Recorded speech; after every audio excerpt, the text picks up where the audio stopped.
ನೀನೇ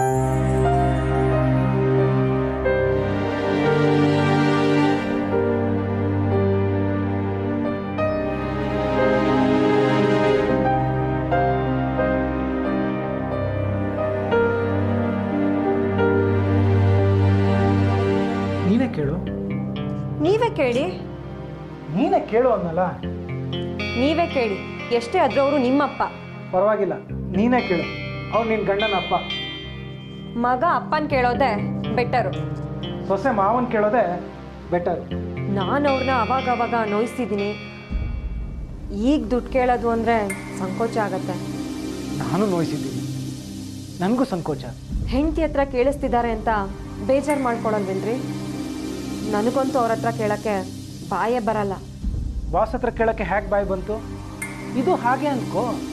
ಬಾಸ್ ಹತ್ರ ಕೇಳಿ ಇಲ್ಲ ಅನ್ಸ್ಕೊಂಡ್ರೆ ಅದೇನು ಅವಮಾನ ಅನ್ಸಲ್ಲ. ಆದರೆ ಮಾವನ್ ಕೇಳಿ ಇಲ್ಲ ಅನ್ಸ್ಕೊಂಡ್ರೆ ಬೇಡಪ್ಪ, ಛೇ ಛೇ. ತಪ್ಪೆಲ್ಲ ನಿಂದೆ. ಅವ್ರನ್ನ ಯಾವಾಗಲೂ ಚುಚ್ಚಿ ಚುಚ್ಚಿ ನೋಯಿಸ್ತೀಯ.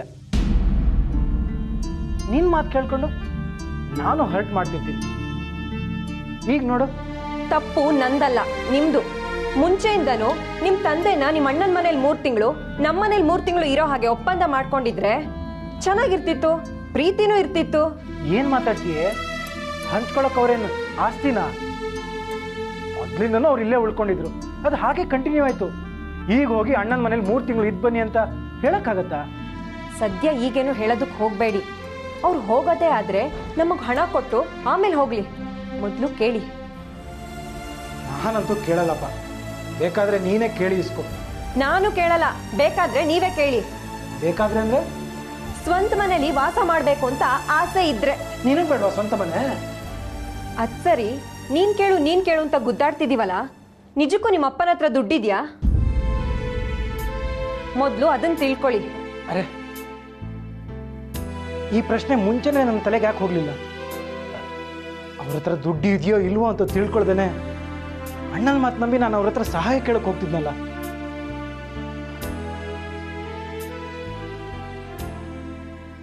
ಮುಂಚೆಯಿಂದನೂ ಅಪ್ಪ ಅಂದ್ರೆ ಮಿಸ್ಟ್ರಿ, ಅಪ್ಪ ಅಂದ್ರೆ ಅಳುಕು, ಅಪ್ಪ ಅಂದ್ರೆ ಅನ್ಪ್ರೆಡಿಕ್ಟಬಲ್. ನಾನಂತೂ ಕೇಳಲ್ಲಪ್ಪ.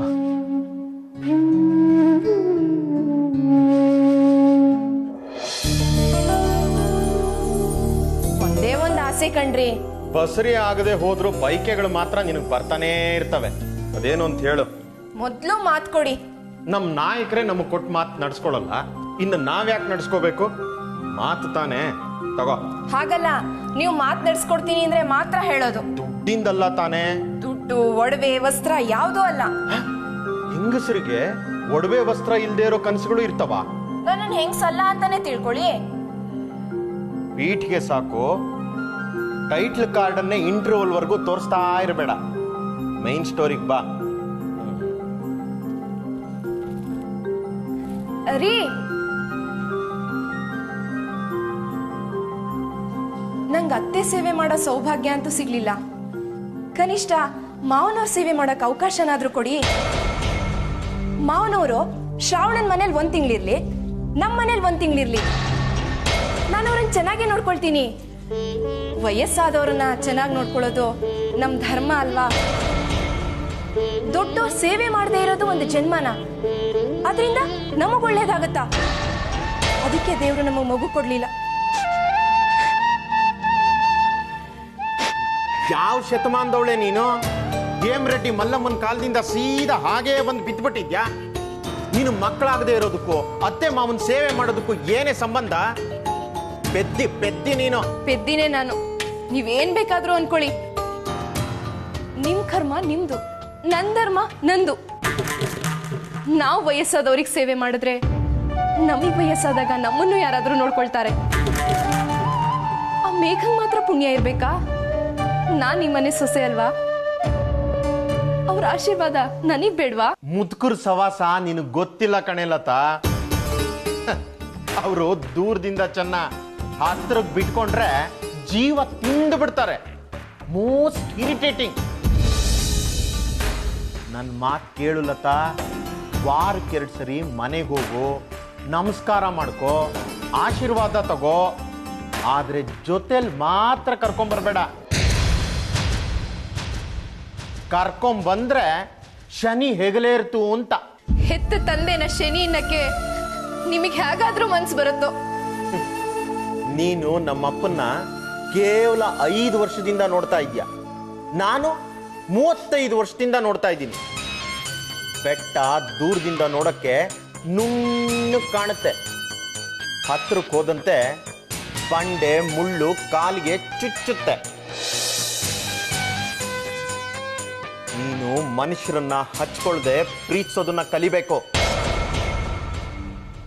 ನಮ್ಮಪ್ಪ ನನಗೇನು ಅನ್ಯಾಯ ಮಾಡಿದ್ರು ಅನ್ನೋದನ್ನ ಇವತ್ತು ಬೇಡ, ಮತ್ಯಾವತ್ತಾದ್ರೂ ಹೇಳ್ತೀನಿ.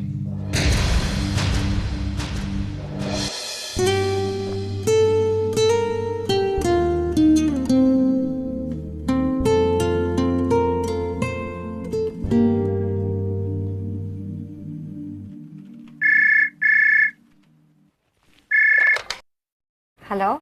ಏನು ಬ್ಯುಸಿ ಇದೆಯಾ? ನಿನ್ನ ಹತ್ರ ನಾನು ಒಂದು ಮುಖ್ಯವಾದ ವಿಷಯ ಮಾತಾಡಬೇಕು. ಆ ವಿಲ್ಲಾ ಪ್ರಮೋಟರ್ ಬಂದಿದ್ನಾ? ಅರೆ, ನಿನಗೆ ಹೇಗೆ ಗೊತ್ತಾಯ್ತು? ಬಾಡಿಗೆ ಮನೇಲಿರೋ ಮಧ್ಯಮ ವರ್ಗಕ್ಕೆ ಸ್ವಂತ ಮನೆ ತಗೊಳ್ಳೋ ಕನ್ಸ್ ಬಿಟ್ರೆ ಬೇರೆ ಇನ್ನೇನ್ರಿ ಇರುತ್ತೆ? ತಗೊಳ್ಳಿ ಅಂತ ಪ್ರಾಣ ತಿಂತಿದ್ದನ್ ಕಣೆ ಅವನು. ನಿಮ್ಗೂ ಪ್ರಾಣ ತಿನ್ನಿಸ್ಕೊಳ್ಳೋದು ಅಂದ್ರೆ ಇಷ್ಟ ಬಿಡಿ. ಅದ್ ಸರಿ, ನೀವ್ ಯಾಕೆ ನನ್ ಪ್ರಾಣ ತಿಂತಾ ಇದ್ದೀರಾ? ಈ ವಿಲ್ಲಾಗಳ ಫೋಟೋಗಳು ನೋಡ್ತಿದ್ರೆ ಅದ್ರ ಮಾಲೀಕಳಾಗೋ ಅರ್ಹತೆ ಈ ಪ್ರಪಂಚದಲ್ಲಿ ನಿನ್ಗೊಬ್ಳಿಗೆ ಇರೋದು ಅಂತ ಅನ್ಸುತ್ತೆ.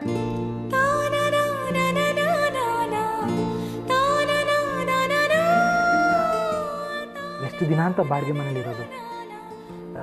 ನೀನು ನಿನ್ ಬಾಸ್ ಹತ್ರ ಲೋನ್ ಕೇಳ್ತೀಯಾ? ಇದ ಪೀಟ್ಗೆ ಸಂಬಳ ಕೊಡಕ್ಕೆ 1000 ಮಾತಾಡ್ತಾನೆ, ಇನ್ನು ಲೋನ್ ಕೊಡ್ತಾನ? ಸ್ವಲ್ಪ ಮಸ್ಕ ಹೊಡಿ, ಬೆಣ್ಣೆ ಹಚ್ಚು, ಒಂದೆರಡು ಸ್ಮೈಲ್ ಬಿಸಾಕು. ಹೇಗಿದ್ರು ನಮ್ಮ ಅಪ್ಪನ ಮೇಲೆ ಸದಾ ರೇಗ್ ಬೀಳ್ತೀಯ. ಅಲ್ಲಾದ್ರೂ ವಿನಯ ವಿಧೇಯತೆಯಿಂದ ಪೂಸಿ ಹೊಡಿ. ಬಾಸ್ ಹತ್ರ ಬಾಯ್ ಬಿಡಕ್ಕೆ ನಾಲ್ಗೆನೆ ಒಣಗೋಗುತ್ತೆ, ಮುಂದೆ ನಿಂತ್ರೆ ಮಾತೆ ಬರಲ್ಲ. ಒಂದು ಸಲ ಆ ಕಲರ್ಫುಲ್ ವಿಲ್ಲ ನಾನು ನೆನಪಿಸ್ಕೊ, ಧೈರ್ಯ ತಾನಾಗೆ ಬರುತ್ತೆ. Good luck.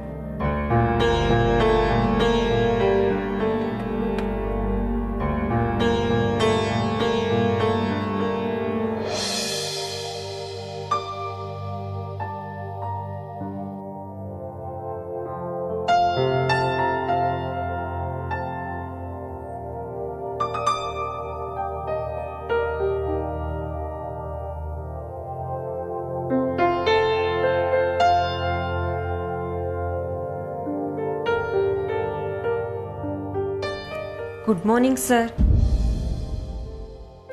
ಒಂದೇ ದಿನದಲ್ಲಿ 2 ಸಲ ಗುಡ್ ಮಾರ್ನಿಂಗ್ ಹೇಳಬಾರ್ದು. ಹೇಳಿದ್ರೆ ಹೇಳಿಸ್ಕೊಂಡವರಿಗೆ ಕೆಟ್ಟದಾಗತ್ತೆ. ಹಾಗಲ್ಲ ಸರ್, ನಿಮ್ಮ ಹತ್ರ ಒಂದು ಮುಖ್ಯವಾದ ವಿಷಯನ ಪ್ರಸ್ತಾಪ ಮಾಡಬೇಕಿತ್ತು. ಹಾಗಿದ್ರೆ ಹೇಳಬೇಡಿ. ಅದು ಯಾರಿಗೆ ಮುಖ್ಯವಾದ ವಿಷಯ? ನನಗೋ ನಿಮಗೋ? ಅದು ನನಗೇನೆ ಸರ್. ಲೀವ್, ಲೋನ್, ಅಡ್ವಾನ್ಸ್, ಈ 3 ವಿಷಯ ನಮ್ಮ ಆಫೀಸ್ನಲ್ಲಿ ಬ್ಯಾಂಡ್. ಅದನ್ನು ಬಿಟ್ಟು ಬೇರೆ ವಿಷಯ ಇದ್ರೆ ಮಾತಾಡಿ.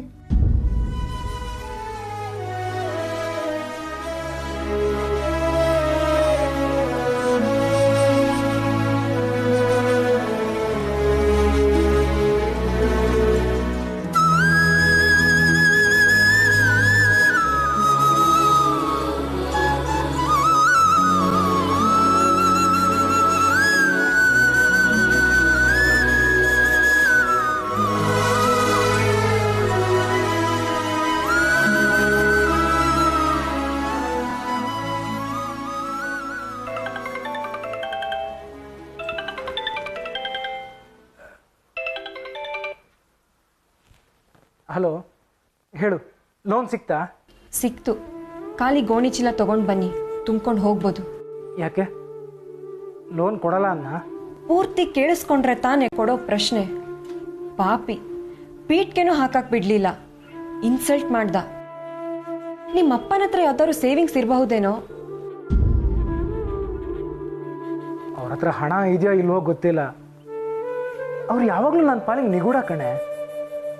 ಅವ್ರ ಹತ್ರ ಕೇಳೋ ಧೈರ್ಯನೂ ಇಲ್ಲ. ನಿಮ್ಮ ಸ್ವಂತ ಅಪ್ಪನ ಹತ್ರ ಕೇಳೋ ಧೈರ್ಯ ಇಲ್ಲದೆ ಹೋದ್ರು ಹೆಂಡ್ತಿನ ಬಾಸ್ ಹತ್ರ ಕಳಿಸಿ ಅವಮಾನ ಮಾಡಿಸ್ತೀರಾ. ಈ ಬಾಸ್ ನಂಗೆ ಎರಡನೇ ಮಾವನ್ ಥರ.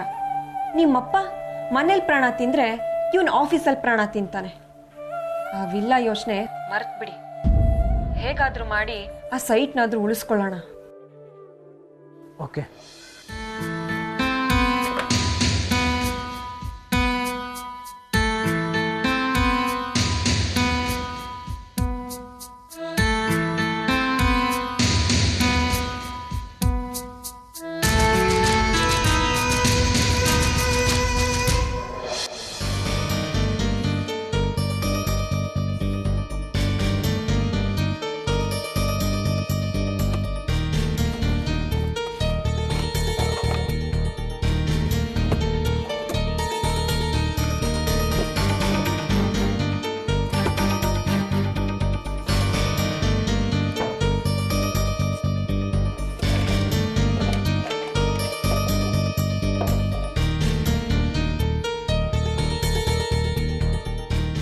ರಾವಣ, ಮೇಘಾ,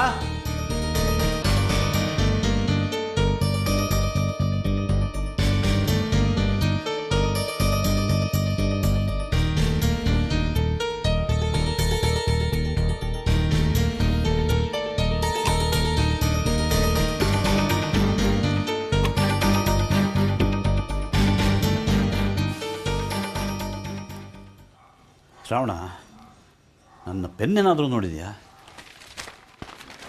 ಅವತ್ತು ಕೀ, ಇವತ್ತು ಪೆನ್ನ. ಆ ಲಾಫ್ಟರ್ ಕ್ಲಬ್ಗೆ ಹೋಗಿ ಹುಚ್ಚುಚ್ಚಾಗಿ ನಗೋದ್ರ ಬದಲು ಮನೇಲೆ ಮೆಡಿಟೇಷನ್ ಮಾಡ್ಬೋದಲ್ವಾ? ಪ್ರಾಣಾಯಾಮ ಮಾಡೋದ್ರಿಂದ ನಿಮ್ಮ ಜ್ಞಾಪಕ ಶಕ್ತಿನಾದ್ರೂ ವೃದ್ಧಿ ಆಗುತ್ತೆ. ನಿನ್ನೆ ಐರನ್ ಬಾಕ್ಸ್ ಆನ್ ಅಲ್ಲೇ ಇಟ್ಟಿದ್ರಿ, ಮೊನ್ನೆ ಗೀಸರ್ ಸ್ವಿಚ್ ಆಫ್ ಮಾಡಿರ್ಲಿಲ್ಲ. ನಿಮ್ ರೂಮಲ್ಲಂತೂ ಇಡೀ ದಿನ ಫ್ಯಾನು ಲೈಟು ಆನ್ ಅಲ್ಲೇ ಇರತ್ತೆ. ಒಂದು ಪೆನ್ನು ನೋಡಿದ್ರ ಅಂತ ಕೇಳಿದ್ರೆ ಒಬ್ಬರು ಉಪದೇಶ ಮಾಡೋಕೆ ಶುರು ಮಾಡಿದ್ರು, ಇನ್ನೊಬ್ಬರು ಆರೋಪ ಮಾಡೋಕೆ ಶುರು ಮಾಡಿದ್ರು. ನೀವುಗಳೇನು ಮರೆಯೋದೇ ಇಲ್ವಾ? ನೀವು ಕಳೆದ ವಸ್ತುಗಳನ್ನು ನಾನು ಹುಡುಕಿ ಕೊಟ್ಟಿಲ್ವಾ? ನಿಮ್ಮನ್ನ 50 ವರ್ಷ ತಾಳ್ಮೆಯಿಂದ ಬೆಳೆಸ್ತೀವಿ, ನಿಮಗೆ 5 ನಿಮಿಷದ ತಾಳ್ಮೆನೇ ಇಲ್ವಾ? ಹೌದು, ಒಪ್ಕೋತೀನಿ. ನಮ್ಮ ವಯಸ್ಸಿನವರಿಗೆ ತಾಳ್ಮೆ ಕಡಿಮೆ. ಆದರೆ ನಮ್ಮ ತಾಳ್ಮೆನ ಕೆಡಿಸೋರು ನೀವೇ. ನಾನು ಯಾವತ್ತು ನಿಮ್ಮ ತಾಳ್ಮೆ ಕೆಡಿಸಿದ್ದೆ? ಚೆನ್ನಾಯ್ತು. ಕಾರುಣ್ಯ ತನ್ನ ತಪ್ಪುಗಳನ್ನು ಮರೆಮಾಚಿ ಗೂಬೆ ಕುರಿಸೋಕೆ ಒಂದು ವಯಸ್ಸಾದ ತಲೆಯನ್ನು ಹುಡುಕುತ್ತೆ. ನಾನು ನಿಮ್ಮ ತಾಳ್ಮೆ ಯಾವತ್ತು ಕೆಡಿಸಿದ್ದೀನಿ? ನನ್ನಿಂದ ಏನು ತಪ್ಪಾಗಿದೆ?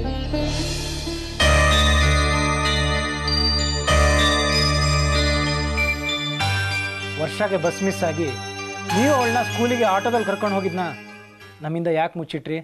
ಅದರಲ್ಲಿ ಮುಚ್ಚಿಡುವಂಥ ರಹಸ್ಯ ಏನಿದೆ? ಅದರಿಂದ ಯಾರಿಗೇನು ತೊಂದರೆ ಆಯಿತು?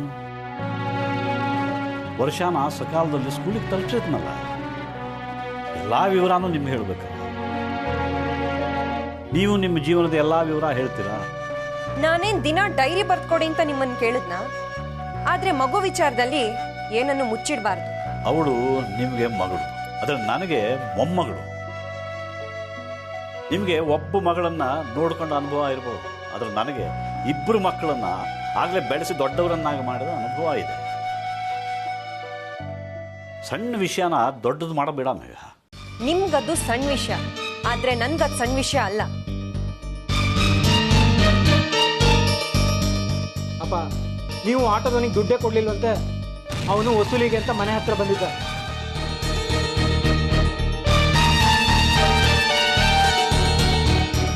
ಬಾಯಿಗೆ ಬಂದಾಗ ಮಾತಾಡ್ತಾನೆ.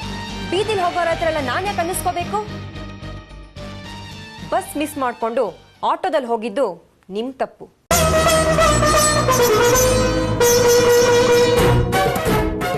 ಆಟೋ ಚಾರ್ಜ್ನ ಬಾಕಿ ನಿಲ್ಸಿದ್ದು ನಿಮ್ ತಪ್ಪು.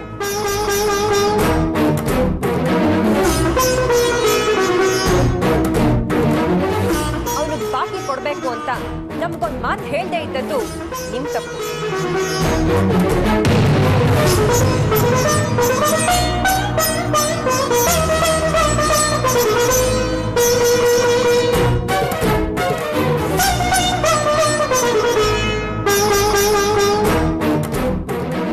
ನೀವು ಮರೆಯೋದ್ರಿಂದ ವಿಷಯ ಮುಚ್ಚೋಗುತ್ತೋ ಇಲ್ಲ ನೀವು ವಿಷಯನ ಮುಚ್ಚಿಟ್ಟು ಬೇಕು ಅಂತ ಮರಿತಿರೋ ನನಗಂತೂ ಅರ್ಥವಾಗ್ತಿಲ್ಲ. ಅರ್ಥ ಆಗುತ್ತೆ ಬಿಡು. ನನ್ನಷ್ಟು ವಯಸ್ಸು ನಿನಗೂ ಆದಾಗ ಚೆನ್ನಾಗಿ ಅರ್ಥ ಆಗುತ್ತೆ. ಶ್ರಾವಣ, ನೀನು SSLC ಪರೀಕ್ಷೆ ಬರೆಯೋಕೆ ಹೋದಾಗ ಅಡ್ಮಿಷನ್ ಟಿಕೆಟ್ಟೇ ಮಾಡ್ತೀನಿ.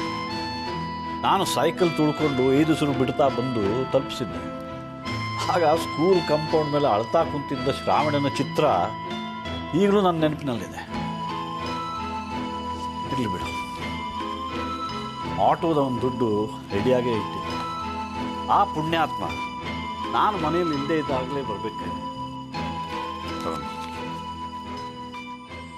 ತಗೋ.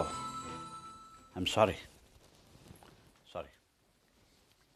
ತಾತ, ನನ್ನ ಹತ್ರ ಎಕ್ಸ್ಟ್ರಾ ಪೆನ್ ಇದೆ, ತಗೋ. Thank you. ಅದ್ರ ಬೇಡ, ನನಗೆ ಆ ಪೆನ್ನೇ ಬೇಕು. ಈ ಪೆನ್ನು ಚೆನ್ನಾಗಿ ಬರೆಯುತ್ತೆ ತಾತ. ಅದು ಹಾಗಲ್ಲ ಮರಿ, ಆ ಪೆನ್ನು ನಿನ್ನ ಅಜ್ಜಿ ನನಗೆ ಉಡುಗೊರೆಯಾಗಿ ಕೊಟ್ಟಿದ್ದು.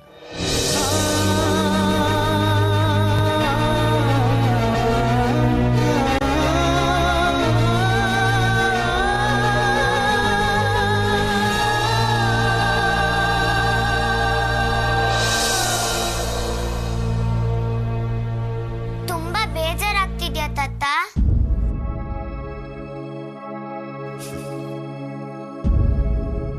ವರ್ಷ,